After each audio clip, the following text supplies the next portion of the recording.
We live. This is like a house party.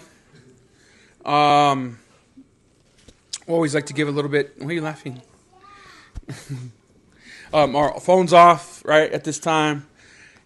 You know what's crazy to me is like it's football season, right? And so some of us are gonna have to learn how to discipline that too, because we like to choose football over God sometimes. And that's not just for everybody in this house; it's for whoever is listening right now. I think we could put football away for an hour for God. We discipline everything else, right? But sorry, that's another message for next week. Welcome. We're in our house.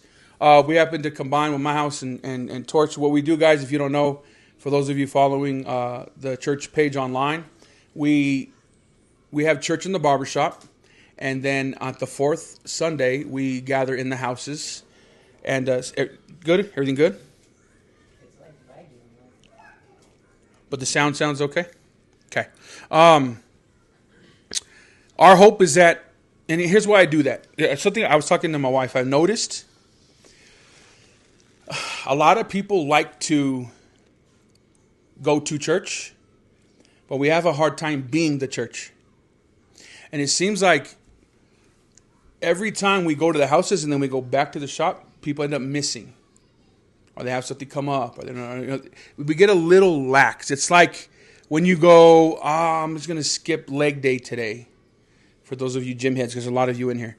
It's like that. And then you turn it into, you know what I mean? Like, so I'm hoping that we develop some real, like, you're reading on your own, you're praying on your own, and that when we gather with the church, we're being the church. We're coming to give something. So, anyway, today, Daniel, a.k.a. Torch, a.k.a. the man, the myth, the legend, a.k.a. capital T, a.k.a. Sweet Sugar T, that's what they call him. Mr. High in My Kneecaps. I'm not going to say the other thing, because we both got in trouble. Torch is speaking today, which I'm excited about. For those of you who don't know, I've known Torch for a minute now. His family we're family. Him, Joe, the babies. And so I'm looking forward to just sitting back and hearing him too. But welcome to the house, guys. We love you guys. And I'm going to go ahead and hand it over. And let's tune in. Okay. Woo! Woo! Where do I put this at, Ezra? You want me to clip it right here? Yeah. Okay. Can you hear me good? Do, re, fi, ma, sol, la, ti, do. Can you hear me? Are we good? It's like 30 seconds. Oh, it's always lagged back like that, though. Yeah. It always lags like that. Am I in frame? How's the house of the Lord feeling this morning? I mean, fish sit up straight. My nipples aren't showing. Okay, all right. All right. Are we good? Can I go? I'm trying to get it done, though. Okay, what did we talk about last week? Any guesses? Was everybody listening? Pride. Yeah, let's go, Roman. You know, at children's church, they used to give you a candy. You get a candy, bro. Yes, dog. Okay, what do you think pride is to you? To you, what's pride? How do we categorize pride? How do we see pride?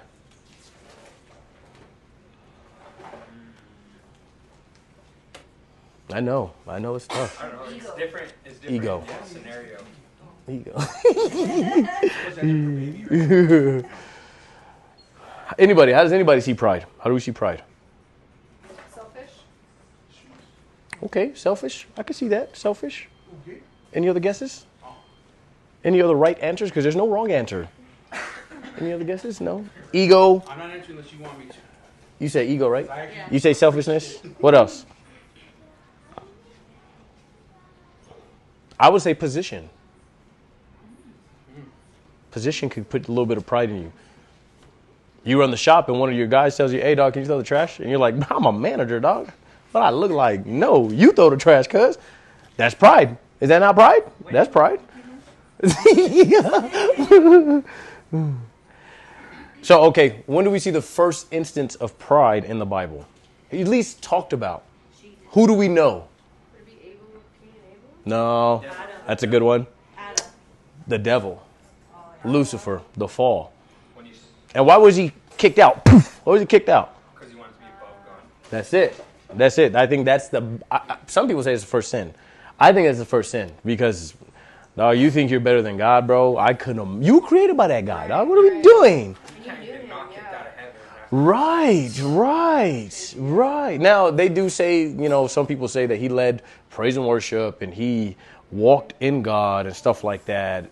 And they say he was the most beautiful angel. I tell people all the time, we see Lucifer fall from heaven, but we never see him stripped of anything when he fell. Nothing. His beauty, nothing. Music, look at music. Bro, Sexy Red, come on. Dog, love that song. I mean, don't love that song. But you see what I'm saying? So I think when it comes to pride, we have to take a really good look at how things are started. Is it intention of the heart? Is it motives? Is it anything? And I'm just picking up what Rick did last week because I thought we touched on it pretty good. You touched on it great. I thought we could keep going because we're going into Galatians next week. So anybody have a favorite chapter in James? Because we just came off James. Favorite chapters? Not off the top of my head, no. Boo. Chapter 1. Boo. Chapter 1. Really? Nice. I like it. Is the tongue in chapter 1? Are you guys in James? Anybody in James right now? Like open? Like with their Bibles right now? No? Can be. I can get there. Can you go to James 4? Chapter 4 is That's the one that Chapter 4 is my favorite. Do you have James 4? I do not have it right now. I mean, he opposes the proud. Mm-hmm. Mm-hmm. Can you read verses, chapter 4, verse 1 through 10? Whoa. I know, that's only 10 verses. It's okay. APD, don't fail me now. What is causing the quarrels and fights among you? Don't they come from the evil desires that were within you?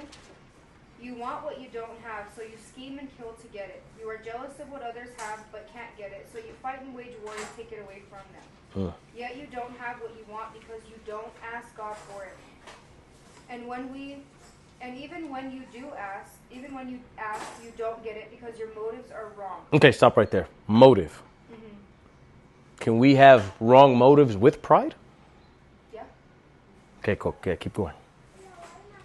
You want only what will give you pleasure. You adulterers, don't you realize that friendship with the world makes you an enemy of God? Did we go through this chapter? Yeah. Bruh. This is my favorite chapter. Out of James. I say it again. If you want to be a friend of the world, you make yourself an enemy of God. Do you think the scriptures have no meaning? They say that God is passionate, that the spirit he placed within us should be faithful to him. And he gives grace generously. As the scriptures say, God opposes the proud but gives grace to the humble. So humble yourselves before God, resist the devil, and he will flee from you. Come close to God, and God will come close to you. Wash your hands, you sinners. Purify your hearts, for your loyalty is divided between God and the world. Okay, you're good there. You're good there. Thank you. That was a lot. You did great. You did great. I like when he says, God opposes the proud, but shows favor to the humble. I think that's really deep in a sense because we look at Lucifer like, dog, how could you do that to God? But I mean, you look at, a lot of us do that to relationships we have in general. We're too prideful to apologize. You're too a lot of broken marriages nowadays because it's pride. You ain't gonna apologize. Yeah, she burnt my food, dog. Okay, it's great. She don't know how to cook. Help her get some cooking classes, dog. You know what I'm saying? But you're too prideful to do that, and a woman could be too prideful to hear it. If I told, if I said, "Hey, yo, your cooking's trash," can I say it in a better way? Yeah. Hi, love. It wasn't that good. But we're going to work on it with Lord. Yeah. Yeah, you know what I'm saying? Like, because you have to do it in love, right? If it's right. So, but with I don't know why I brought cooking up. It's women get some type of way about cooking. You know what I'm saying? So, okay, so there's. Shelly acts like, nah, she'd be like, well, then you cook it then. Yeah. I just. Okay, perfect example. Will you cook it? Yeah. Is that a prideful answer? Yeah. Oh, yeah. Boom. Go to hell. But, okay, certain thing with us. Like, if Deli said something about Rick's haircut, who cut your hair? No. Off rip. What do you mean? Yo, off rip. And it makes me like, dog, what do you mean? Like, and then I'll look, what do you mean? What's wrong with it? You know? And it's not pride, but I do feel prideful. This came out fire. So I think throughout our lives, right, and throughout a daily thing, because we see it daily. It's not just a scriptural thing. Oh, Lucifer did something big. Nah, bro. It's simple. It's easy. It's small. It could be, hey, Rome, can you throw the trash for me, dog? I don't supposed to throw the trash, but can you throw the trash, Rome? Nah. Why would I throw the trash? It's your day. Oh, all right. Is that a prideful answer? Yeah. And if we are going to God, I need my tambourine. But if we're looking at it in an aspect of ourselves, and we're doing a deep dive in ourselves, there are certain answers that we give people we probably shouldn't give them. Would Jesus answer it? When you go pray to God, God, man, I just need some gas for my car. He said, well, go to work, fool. God don't say that. He said, I'm going to take care of you. But you know you got to go to work. You got to go do your things. If God answered me in a prideful way, bruh, I probably wouldn't be a Christian. If God said, hey, you got to figure it out, dog. You do that. No, bro, no. So if we're supposed to be a representation of Jesus, how many times in the Bible do we see Jesus answer anybody in a prideful manner? Even the Pharisees. He did it with love. And it makes me mad. Because he should have, man, some of the Pharisees were wilding out. The Sadducees were wilding out. Our human nature wants to say, hey, nah, bro, get up off me. No, I'm not going to do that. No, but because Jesus said, nah, I love you anyways. You could have did it this way. Peter cut that dude's ear off in the garden. He could have been like, you're stupid. What are you doing, bro? God. Heal his ear. No, what are you doing? No, you live by the sword, you die by the sword. I think people confuse discipline because of their own pride. They Right. think Jesus answered prideful. Right. So like they would take something like you brood of vipers when Jesus said Right. to the Pharisees. Or, Right. And we don't know the context. He could have said, you brood of vipers in a loving way. For sure. I don't know how. Well, we interpret it that way. Yeah. Or when Yeah. he cut the ear off, or when Jesus told Peter, "Get thee behind me, Satan." Right. That's a pretty Right. hardcore, right? Like, Okay, do you have too much ego to accept that, though? 100%. I would have had ego like, Satan? What? Hey, hold up, dog. Hold up, bro. We just broke bread, dog, but what? Yeah. Nah, Satan, I know that. Nah, bro. So I think as we go throughout our week and we get ready to go into Galatians, when we get tested, because I believe we will get tested in situations where pride can rise up, how are we going to answer it? Someone cops attitude with you at the shop, yells at you, a mom, she don't know what she's talking about. How do you answer that? A little kid, little Edgar comes in. I said it, Edgar, I don't care. Little Edgar comes in and he's like, oh, you messed me all up, bro. What do you do? What do you do? How do you say? If us managers in position, just regular people in position, anything in your job, you messed my freaking order up, bro. Do you get defensive or do you like, you know what, bro, I'm sorry, dog. Let me fix this. How do I fix this for you? It's hard to do, especially if you're having an off day. Bro, if I didn't have my cereal and I ain't spend my time with God, bro, don't talk to me in the morning. Just don't. But I have to work on that because things can trigger you. I don't know about anybody else, but things trigger me. And I just have to, I don't say anything because in my head, I'm trying to analyze, are they crazy or they just don't know? They just don't know. I could fight them right now.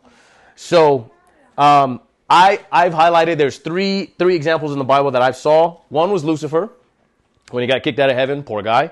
And then there's another King Uzziah. Does anybody know who King Uzziah is? Okay, so I'm so thankful for Jesus dying on the cross. Anybody think they could live in the Old Testament? No. Bro, I'd have been dead 500 years ago. No, I would have been just sitting there like, oh, dang, I didn't kill that cow right, bro. So King Uzziah, he was a king of Judah, right?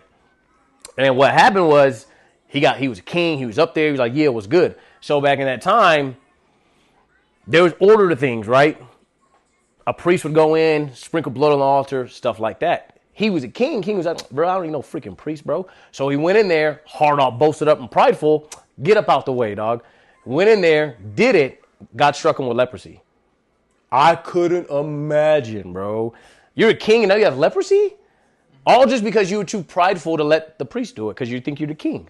I think that's nuts. That terrifies me. Could you imagine doing that now? Could you imagine walking in here? We have church, and then I'm walking in here like, yeah, I'm finna do a crazy message, and boom, you start seeing pieces of skin fall off me. Bro, what? You don't even want to, you're like, dog, what's wrong with your house? It's like, that's the severity of what pride can do in our lives. I see it as a spiritual aspect too. Some people got spiritual leprosy because they're too prideful. We got this big old mega churches and they're proud of what they're doing. They're proud of all the people they get in, yet there's still homeless people on the corner. You got people that are averaging 15,000 people every Sunday. Why are there still homeless? From what I know, the church at Corinth got turned out. The Spirit of God hit them and got turned out. How come Houston is still the way it is? How come Vegas is still the way it is? Are the pastors too proud to go out there and do what they're supposed to do? That's just how I feel. So, and my last one is the Tower of Babel. Anybody know about the Tower of Babel? Pride. Let's build it up into the heavens. That's crazy to say. I didn't even know you could get there that way. So, it's all pride. All these, and we all see all these things in humanity we see that had prideful situations. They didn't end well. The Bible says pride comes before a fall. And they all fell. Uzziah got struck with leprosy. He probably looked funny. Tower of Babel, they all got scattered. Yeah. Lucifer, he's probably the greatest person because of his pride, he got kicked out. I have an irrational fear, like if I'm going to die and go to heaven and be chilling, and then I'm going to have like beef with someone up there, and God's going to be like, nope, get out. And then, you know what I mean? It's not going to happen. But still, I'm like, you see it happen with Lucifer. So I always like, oh, God, please don't. I don't want to get kicked out of heaven like him. We're going to be friends. I don't want to be friends. So if you guys are taking notes, a dependence on self is an independence from God, which tells God your wisdom isn't needed and I got this. And that is a form of pride. Say it one more time. A dependence on self is an independence from God.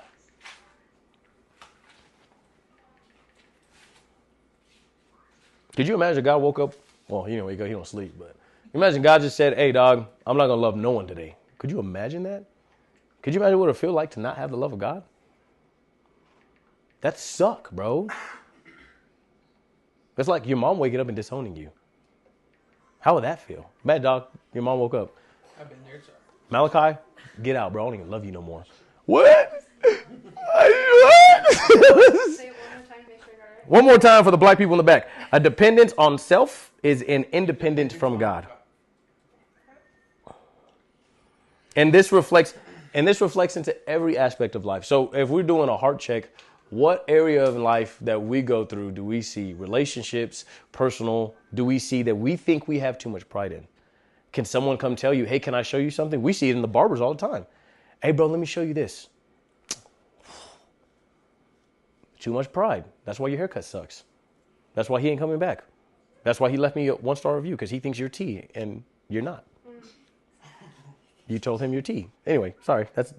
Forgive me, God. Anyway. Which reflects in every. So I had wrote success isn't a dependent of self, but a total reliance on God with humility. We may fail in life because of ego and pride, which is a horrible place to be apart from God. And that's just, I feel everybody that has failed once, they have to ask themselves, how much pride did I have in this? Imagine Rick had the shops, but he was too prideful ask for help, to get help. Would we be here now? Pride is just a huge red flag. And once you start to humble yourself, you start to realize, yo, dog, that fool's a little prideful over there. Now, if I told you, hey, you're a little prideful right now, dog, you good? And you get offended? Oh, you're prideful, dog. You can feel that. Yep. That hurts you. That's okay. I love you anyway. So Proverbs 16:18, pride goes before destruction, a haughty spirit before a fall. We just read James 4:6. 1 Peter 5:5, in the same way, you who are younger, submit yourselves to your elders. That is to all you little high school kids bringing your little Uzis to school. You know what I'm saying? What happened with just getting beat up? You know what I mean? You have no business fighting. According to the Bible, you have no business fighting a teacher. You have no business fighting your mom, fighting your dad. According to the Bible, according to 1 Peter, in the same way, you who are younger, who's younger in here? Who's under 21? I mean, I feel younger, but dang, you Boom. really younger. Dang, you guys are still under 21? I'm sorry, Doc. All right. That's it? That's all? Yep. Oh, we're old, huh? Oh, bro. Never mind. Dang it. There's enough, though. There's enough for the ratio. Yeah, we're all right, all right. So, but God opposes the proud, but shows favor to the humble.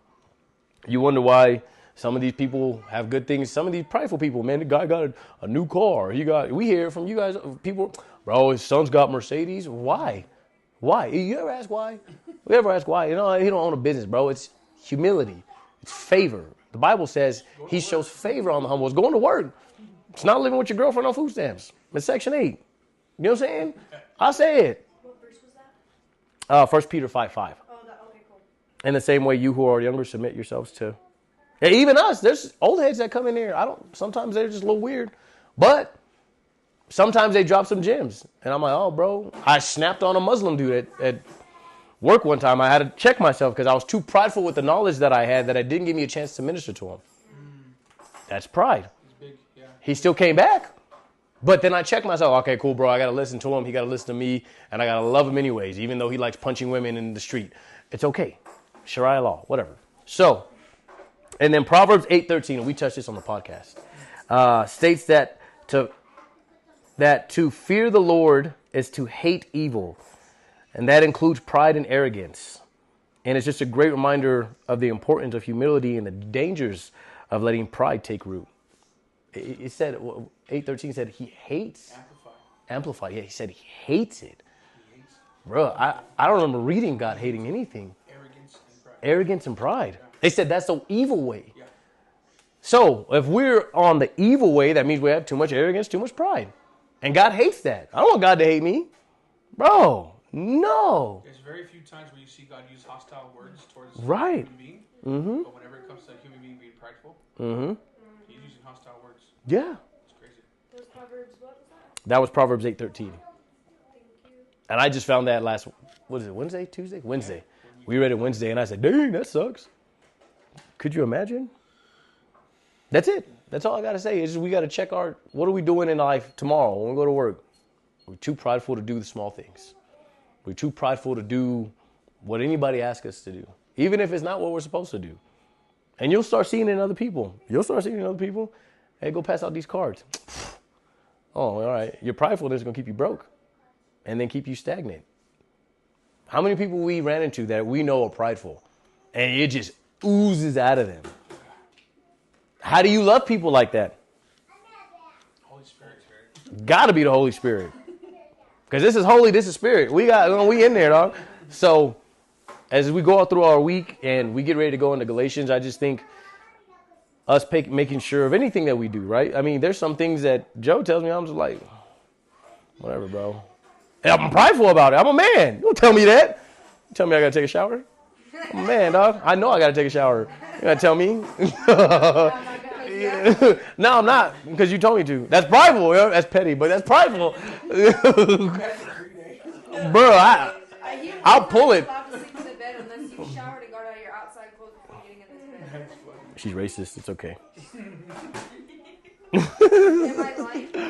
Anyways, so.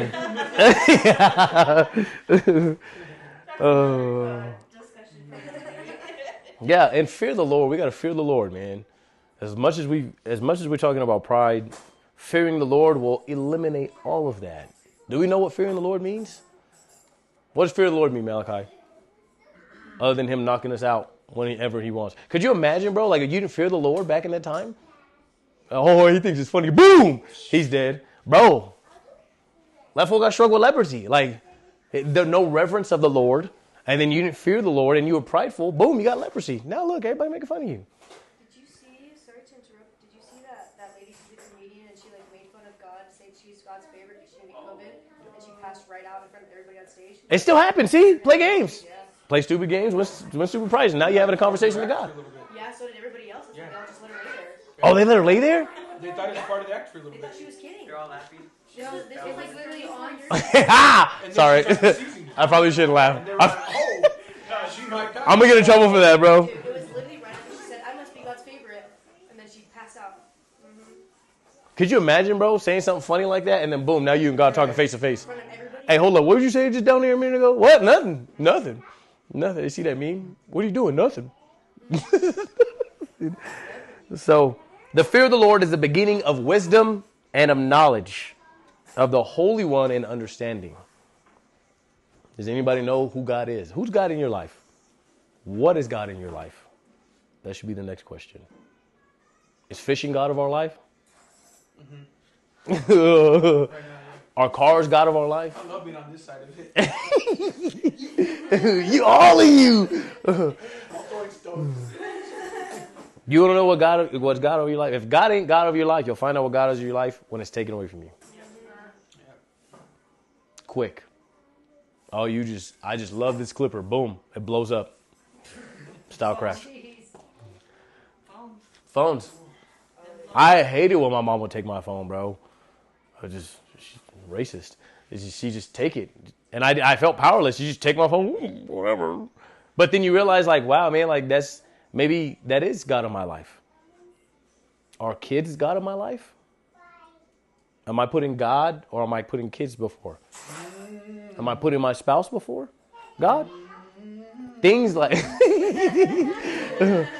Am I putting the gym? Am I putting... What are you putting? Am I putting my car?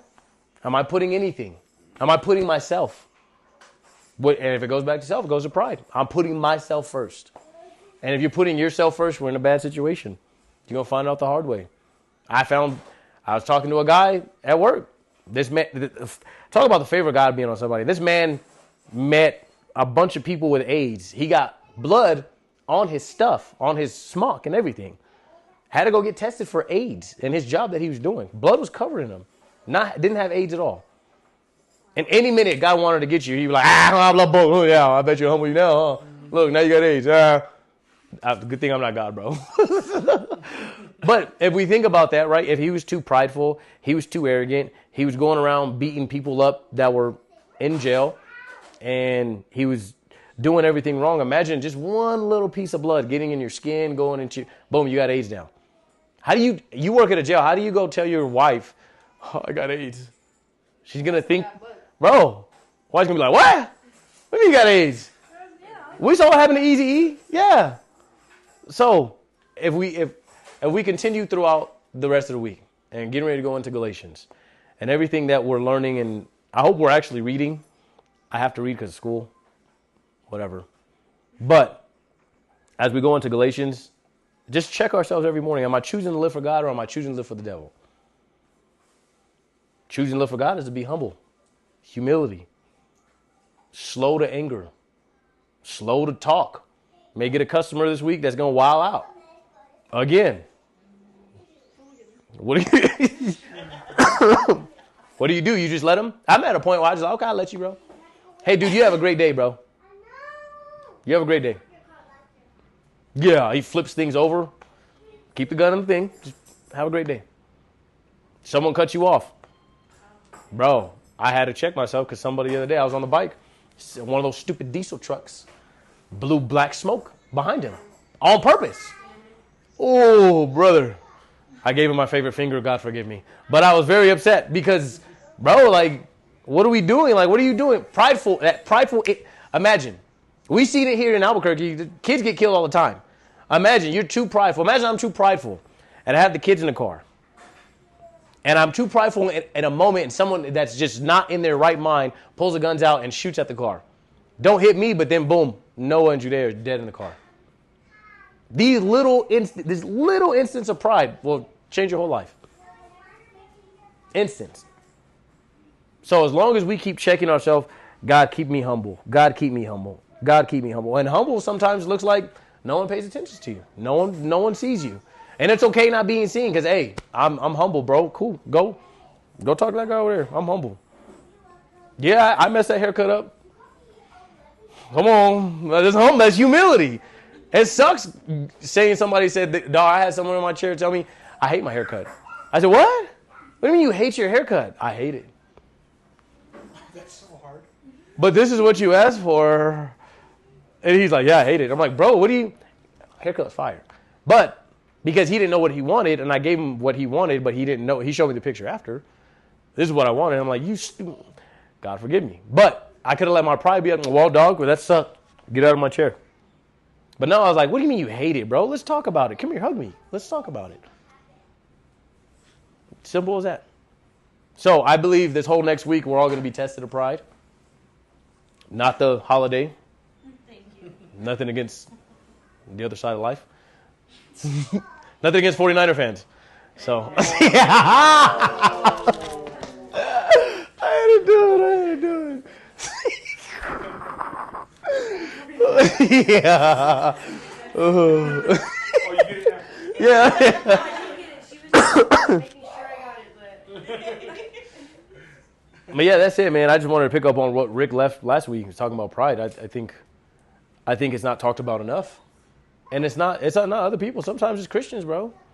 I know a lot of Christians that are pretty prideful. So let's not be those. Let's not carry that into the week. And now sometimes I'm good with God, right? But you died in pride. Tough titty.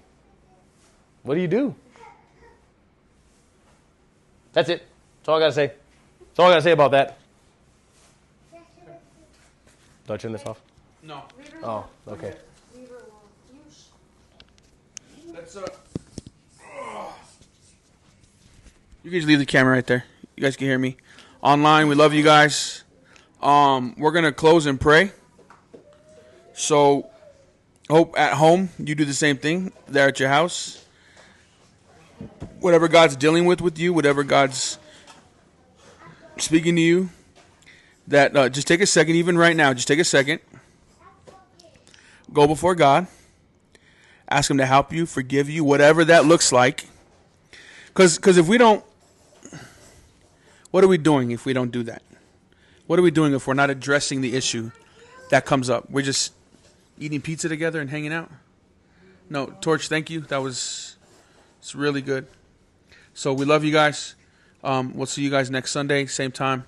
And don't forget, throughout the week, we got some stuff dropping. We got a daily devotional coming that we're going to start hitting probably Tuesdays, Thursdays, Wednesdays. Every Wednesday, the podcast is dropping. This one's going to be good. We touched on a subject that's pretty touchy for a lot of churches.